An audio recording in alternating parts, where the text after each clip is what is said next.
Eu já conversei com algumas pessoas que trabalham no combate à violência no futebol e eles chamam a atividade deles de enxugar gelo. Porque E é triste por ouvir isso, mais né? que você faça, né, a reação do outro lado parece que é sempre maior. O senhor que está no meio do futebol há anos, né? Aumentou consideravelmente essa violência? Não, sempre não, sempre houve e acho que tem momentos de alta e momentos de baixa. Né? Não dá para dizer que São tem épocas, né? que é linear, assim, que tem um crescimento, que tem uma diminuição. Acho que depende muito. Acho que tem também, claro, uma responsabilidade de quem fala sobre esporte, né? Se a gente começa a tratar tudo como guerra, como tudo ou nada, né? Eu acho que, assim, a gente não pode querer também ensinar o torcedor a torcer. Cada um torce do seu jeito, tem lá a sua relação com o futebol, com o esporte de forma geral, né? Mas, assim, talvez a gente pudesse incentivar que a derrota não é o fim de uma ideia, de que a derrota não é o fim do mundo, né? Perdeu, você desliga a televisão, vai dormir, volta para casa, né, de cabeça inchada, ok, se prepara para aturar lá no dia seguinte, como é que é? Serginho, se você é flamenguista, se prepara para aturar o Serginho, que ele vai... O Serginho tá uma máquina no trabalho. Depois você pensa o seguinte, mas vai ter o meu dia, aí quando eu ganhar o Serginho vai ver comigo, né? Por que não pode? A gente consegue, né, nas nossas turmas, né? Não necessariamente brigar com o adversário porque perdeu, né? Então, assim, eu acho que existe a possibilidade de um esporte sem violência. Eu jamais vou dar o braço a torcer, acreditar que não existe futebol sem violência. Eu acho que pode existir sim. Uma palestra que eu estava falando, uma moça do público levantou o dedo e falou assim, mas é a torcida organizada que coreografa o estádio.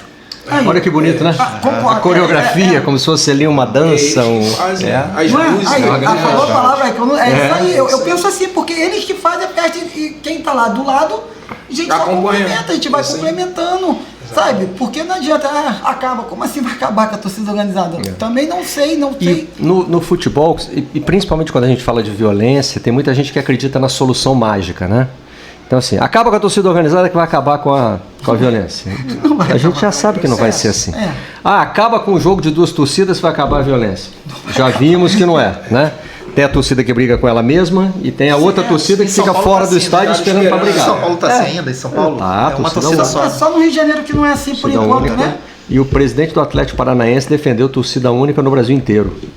E também teve o presidente do Sport Recife que repetiu essa sugestão por causa do ataque ao ônibus do Fortaleza, no Recife. Ele falou, não, tem que fazer jogo com torcida única. Só que é o seguinte, o Fortaleza foi atacado, os jogadores do Fortaleza foram atacados dentro do ônibus, num jogo no Recife.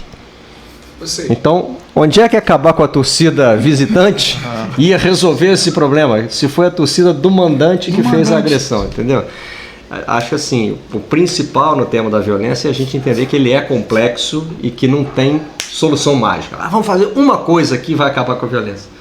Se fosse assim, né? A gente fazia isso para acabar com a pobreza, com a doença, seria rápido, com né? tudo, né? É direito, né? As pessoas se organizarem para qualquer coisa é direito. É direito, então. Eu costumo brincar, você pode se organizar para ser colecionador de selo, para ser fã de Harry Potter, você pode fazer tudo que você quiser. Por que você não pode se associar como torcedor de futebol? Um negócio que a gente ama, né? Que a pessoa ama. Porque o futebol, ele infelizmente, tem algumas pessoas, né? A gente que mora nessa parte daqui da Zona Oeste, tem algumas pessoas que vão para torcer e tem algumas pessoas que vão para brigar, né? Essa é a verdade, tá? Não é verdade. Vão para brigar. Infelizmente é assim. E isso acaba atrapalhando e manchando a imagem do futebol. Mas eu acredito também no processo, né? Que é aquilo, né? Não passe de mágica. É acabar com a torcida organizada e acabar... Esse cara que quer brigar, ele vai brigar se não tiver torcida organizada, ele vai brigar se não tiver futebol, ele vai arrumar o jeito dele de brigar. E é aquilo, a gente tem que fazer o quê? É trabalhar essa parte emocional que o Marcelo Barreto falou, que ele comentou. Porque hoje em dia as pessoas vão para o campo, vão para qualquer lugar, já com algumas coisas já na mente, já com problemas às vezes dentro de casa, com situações e acaba levando e explodindo às vezes lá no estádio.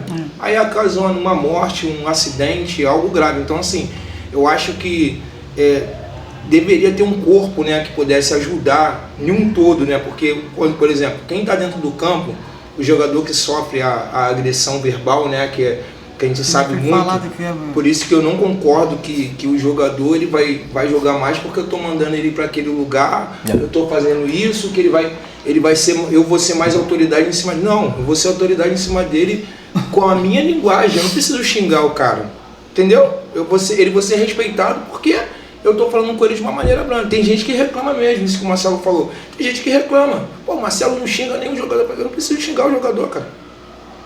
O garoto fazer aquilo que ele precisa ser feito. Quanto mais o garoto, né? Não, entendeu? Então, assim, o próprio futebol, a gente tem que mudar essa fala de agressão. Porque isso às vezes ofende, entendeu? Isso às vezes atrapalha o garoto, isso às vezes também atrapalha os próprios torcedores. Porque às vezes o cara que tá passando com a camisa eu sou flamenguista, o cara tá passando com o Fluminense ali, eu vou chamar o cara porque o cara tá colorido, que a gente já sabe. Tá entendendo? Isso ofende. Então, assim, acho que a nossa linguagem também, no geral, dos torcedores, né, das pessoas que vão ao estádio, tem que mudar. Entendeu? Tem que haver uma transformação aí, né, uma ajuda, eu acho que no coletivo, de todos os presidentes de clube. Por mais que o presidente, eu apoio a torcida única, não existe isso, entendeu? Torcida única. Às vezes a própria torcida do Flamengo briga com o próprio clube, pô. Entendeu? Então não existe isso, isso não é o caso. O que tem que acabar a violência é as pessoas mudarem a concepção de perder ou ganhar. Entendeu? O meu time perdeu lá nas quartas de final, os garotos choraram lá, falei assim, cara, o futebol é assim. Você perde, a vida é assim, ninguém né? vai sair lá batendo em ninguém, perde, saíram chateados e tal, não precisa bater em ninguém, saímos lá, a van ficou um silêncio, o motorista da van falou assim, Marcelo, eu nunca vi, pô, depois tu liga pros garotos, que os garotos ficaram, não falaram nada, mas a gente entende o seguinte, a gente perdeu, agora vamos nos levantar pro próximo campeonato, pra próxima conquista. Então isso tem que se conscientizar na cabeça não só dos jogadores, mas também dos treinadores, dos torcedores, todos aqueles que estão envolvidos com o futebol.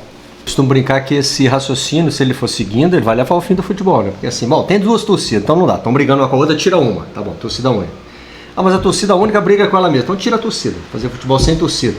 Mas aí o jogador briga dentro de campo e a torcida briga fora do estádio. Então acaba com o futebol, com esse negócio de futebol, né? Tira o jogador, brigou.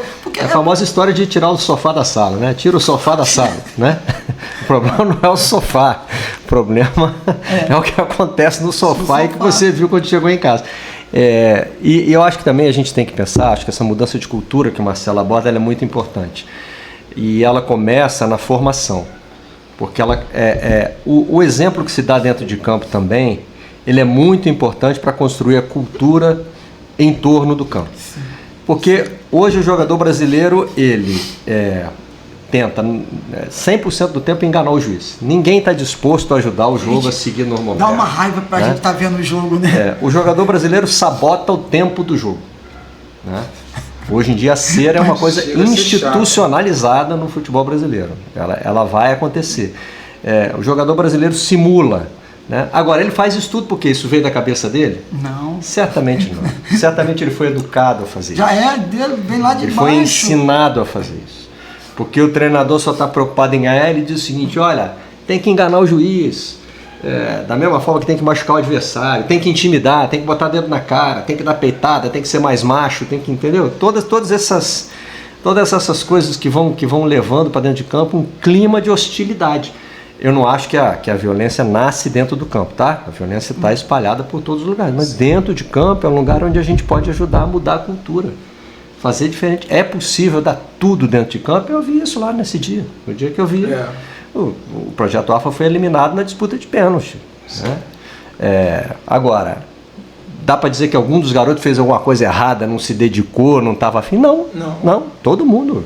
Alguém vai ter que vencer, né? E por causa disso também a gente vai chegar à conclusão que o técnico xingou que estava certo e o Marcelo que não brigou com os meninos que está errado. Não, gente, é disputa, é o jogo. Cada um apresenta as suas, né? O senhor falou o que tem de melhor.